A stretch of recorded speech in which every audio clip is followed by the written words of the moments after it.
சொந்த வாகனங்களை வாடகைக்கு விடுகின்ற நிறுவனத்தின் மீது நடவடிக்கை எடுக்க கோரி சென்னை கிண்டியில் உள்ள தமிழ்நாடு போக்குவரத்து ஆணையர் அலுவலகத்தை முற்றுகையிட்ட கால் டாக்ஸி ஆட்டோ ஓட்டுநர்களால் பெரும் பரபரப்பு ஏற்பட்டுள்ளது.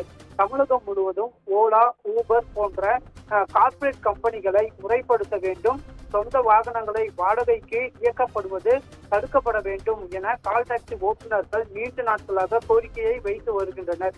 இந்நிலையில் சென்னையில் பல்லாவரத்தில் ஜிம் கார் என்னும் நிறுவனம் தொடர்ந்து சொந்த வாகனங்களை லீஸுக்கு எடுத்து வெளியே வாடகைக்கு விடுவதாக கூறப்படுகிறது.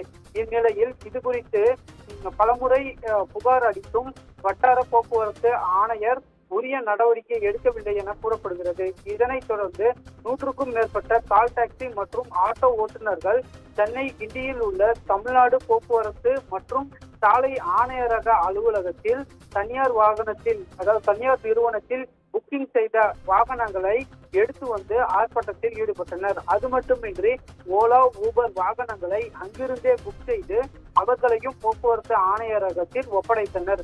கால் டாக்ஸி ஓட்டுநர்களிடம் அதிகாரிகள் பேச்சுவார்த்தையில் தற்போது ஈடுபட்டு வருகின்றனர்.